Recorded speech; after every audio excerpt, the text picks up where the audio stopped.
ল'ৰাবিলাকে মোক লগ পায়, মোক সোধে যে মামা পুলিচৰ ইণ্টাৰভিউ কেতিয়া হ'ব। তাৰমানে ল'ৰা ছোৱালীৰ মনত এটা আশা আছে যে আজিকালি আৰু টকা দি চাকৰি ল'ব নালাগে, আমি বিনা পইচাতে মেৰিটত চাকৰি পাব পাৰো। মানুহৰ মনত এটা আস্থাৰ পৰিৱেশ হ'ল, বিশ্বাসৰ পৰিৱেশ হ'ল। 1 লাখ আমি চৰকাৰী চাকৰি দিলো, চাকৰি কোনে পালে? ঠেলা চালকৰ ল'ৰা, ৰিক্সা চালকৰ ল'ৰা, কাম কৰা ছোৱালী, কাম কৰা মহিলাৰ ল'ৰা ছোৱালী, দৰিদ্ৰ আৰু দুখীয়া মানুহ। দালাল বিলাক মাটিৰ তলত সোমাই গ'ল, এতিয়া আৰু দালাল আমি বিচাৰি নাপাওঁ। চাকৰিৰ নামত এতিয়া দালালি নাই, চাকৰিৰ নামত দালালি বন্ধ হৈ গ'ল। আজি মই পলাশবাৰীৰ যুৱক যুৱতীক জনাব খুজিছো যে মোৰ 1 লাখ চাকৰি দিয়া হৈ গ'ল। এই বছৰত মই নতুনকৈ আকৌ 50,000 চৰকাৰী চাকৰি দিম, 50,000 চৰকাৰী আৰু চাকৰি দিম।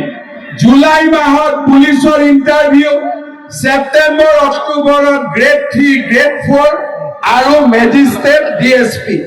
টকা পইচাৰ কথা নাই, মাত্ৰ পঢ়িব লাগে, ল'ৰা ছোৱালীক আমি পঢ়ুৱাব লাগে। আৰু এটা মই নতুন নিয়ম কৰিছো, আপোনালোকে জানে যে কিছুমান ঘৰত 2-3জনে চাকৰি পায় আৰু কিছুমান ঘৰত এটাও চাকৰি নহয়, হয়নে?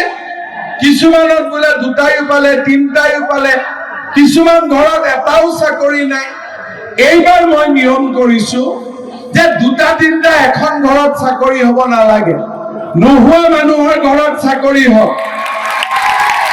আৰু সেইকাৰণে এইবাৰ যাৰ ঘৰত চাকৰি নাই সি ইণ্টাৰভিউত 10 নম্বৰ এক্সট্ৰা কৰি পাব। তাৰমানে ময়ো যদি 10 পাওঁ, মোৰ লগৰ ল'ৰাটোৱেও 10 পায়।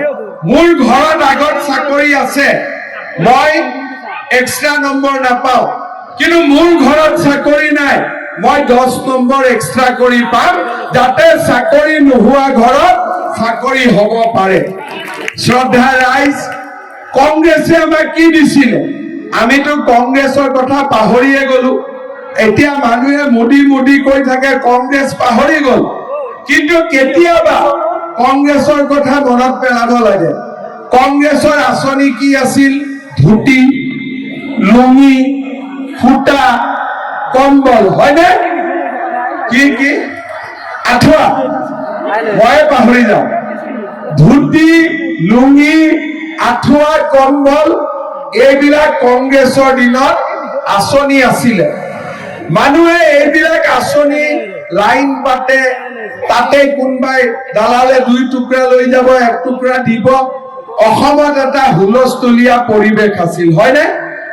মিটিঙত যাব লাগে, কংগ্ৰেছৰ মিটিঙত গলে সূতা পাব, নহলে নাপায়। কংগ্ৰেছৰ মিটিঙত গলে আঁঠুৱা পাব, নহলে আঁঠুৱা নাপায়। এতিয়া আমি কি কৰিছো? আমি অসমখন পৰিৱৰ্তন কৰিছো। আজিকালি আপুনি চাওক, মই যেতিয়া যোৱাবাৰ ইলেকশ্যনৰ সময়ত কৈছিলো যে আমি অৰুণোদয় আঁচনি আৰম্ভ কৰো। অৰুণোদয় মানে কি? কোনেওতো আগত নাম শুনা নাই। বোলে বেংকৰ একাউণ্টত 830 টকা আহিব। কাৰ একাউণ্টত আহিব? ঘৰৰ মহিলা মানুহজনী।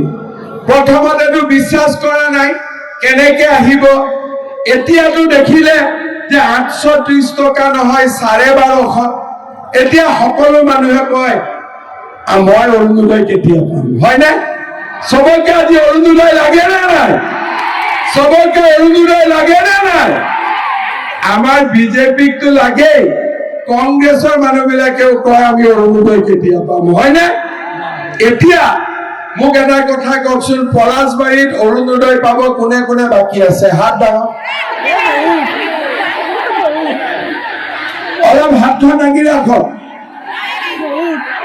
ঠিক আছে, এতিয়া হাতখন নামক। কোনে কোনে অৰুণোদয় পাই আছে? হাত দাঙক। কোনে কোনে পাই থকা বিলাকে হাত দাঙিব লাজ কৰে, এটা নাযায় দিয়ক, দাঙি দিয়ক। মোক এজন বুজাব, এটা ফুৰ্তিৰ কথা কওঁ এখন মিটিঙত মই কলো অৰুণোদয় নোপোৱাবিলাকে হাত দাঙক নোপোৱাবিলাকেতো পুৰা জোৰ কৰি হাত দাঙি দিয়ে পুৱা কোনেও হাত নাদাঙে মই বোলো পুৱাবিলাকে কিয় হাত নাদাঙে এজনে কলে যে পুৱাবিলাকে ভয় খায় হাত দাঙিলে কিজানি কাটা যায় বুলি যি নহওক এইবাৰ এটা মই অৰুণোদয়ৰ নতুন নিয়ম কৰিছো আমাৰ ৰেচন কাৰ্ড কাৰ কাৰ আছে হাত দাঙকচোন চবৰে আছে গতিকে এইবাৰ আপোনালোকক এটা মই ভাল খবৰ দিব খুজিছো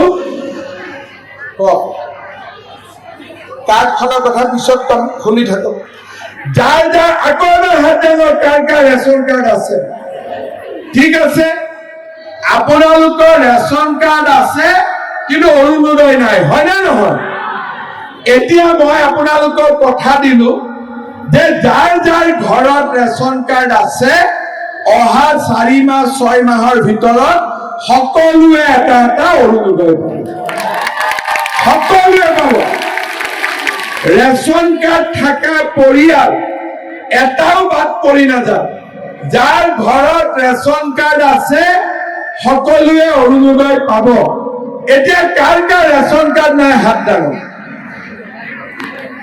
এতিয়া মই